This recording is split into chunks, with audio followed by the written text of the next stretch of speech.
Hello, bachcho. Let's read this question. So this question says, work done in time t on a body of mass small m, which is accelerated from rest to speed v in time t1 as a function of time t is given by, ठीक है, as a function of time आपको यहाँ पर work done calculate करके बताना है, ठीक है, इन टाइम t। तो चलिए इस क्वेश्चन का बच्चों देखिए आप की कॉन्सेप्ट क्या लिख सकते हैं, the key concept of this question. आपको वर्क डन यहाँ पर कैलकुलेट करके बताना है, so we are writing work done will be the key concept of this question, ठीक है। वर्क डन क्या लिख सकते हैं इस क्वेश्चन का, आप यहाँ से की कॉन्सेप्ट लिख सकते हैं, ठीक है।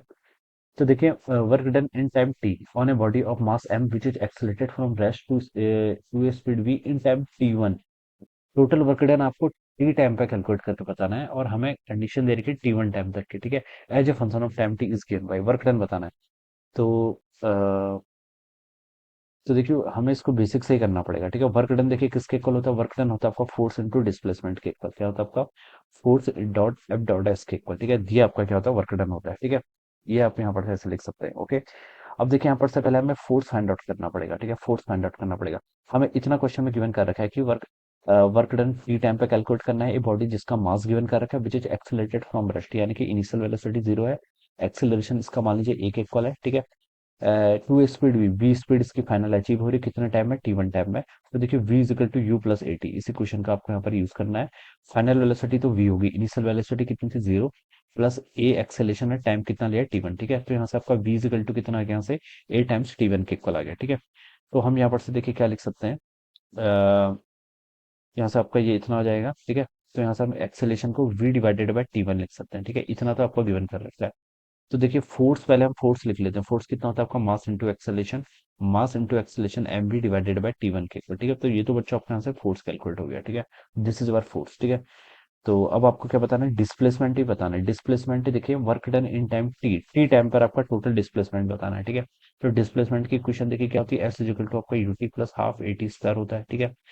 तो यहाँ पर से ना एफ डॉट ऐसा, इसको आप सिंपली एफ इंटू एस लिख लीजिए, ठीक है। एफ इंटू एस लिख सकते हैं, ठीक है। ये एज्यूम करेंगे कि फोर्स और डिस्प्लेसमेंट आपका एक ही सेम डायरेक्शन के अलॉन्ग लग रहा है, ठीक है। तो यहाँ पर से देखिए S equal to UT plus half A T square, ठीक है। डिस्प्लेसमेंट कितने में, वर्क डन टी टाइम पे बताना है, तो डिस्प्लेसमेंट भी टी टाइम पे बताना पड़ेगा। इनिशियल वेलोसिटी जीरो थी तो ये term zero, half into acceleration, acceleration कितना आपका v divided by T one के इक्वल इंटू टी का स्क्वायर कर लीजिए यहाँ पर से, ठीक है। तो ये हो जाएगा आपका देखिए v टी का स्क्वायर डिवाइडेड बाय आपका टू टाइम्स कितना हो जाएगा टी वन हो जाएगा, ठीक है।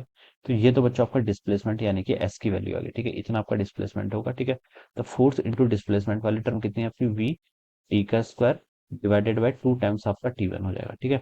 तो इसको मल्टीप्लाई करूंगा तो एम वी इंटू वी करूंगा तो वी स्क्वायर, टी का स्क्वायर ऑलरेडी है डिवाइडेड बाय कितना हो जाएगा आपका टू टाइम्स आपका टी वन का स्क्वायर, ठीक है। ये वैल्यू आपके यहाँ पर से ऐसे आ जाएगी, ठीक है।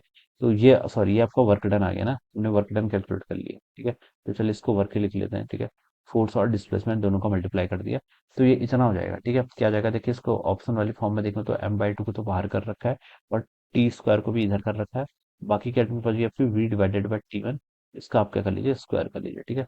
तो ये ऑप्शन बच्चों यहाँ पर होना चाहिए, M by two V by T one का square, V square T square, ठीक है, टी वन का टी। तो बच्चों ये देखिए डी ऑप्शन से मैच कर रहा है आपका, किससे, डी से, एम बाई टू वी का स्क्वायर टी वन का स्क्वायर और टी का square. So this would be the answer. तो क्या लिख सकते हैं, ऑप्शन डी क्या होगा यहाँ पर से, ऐसे इसका राइट आंसर हो जाएगा, ऑलराइट।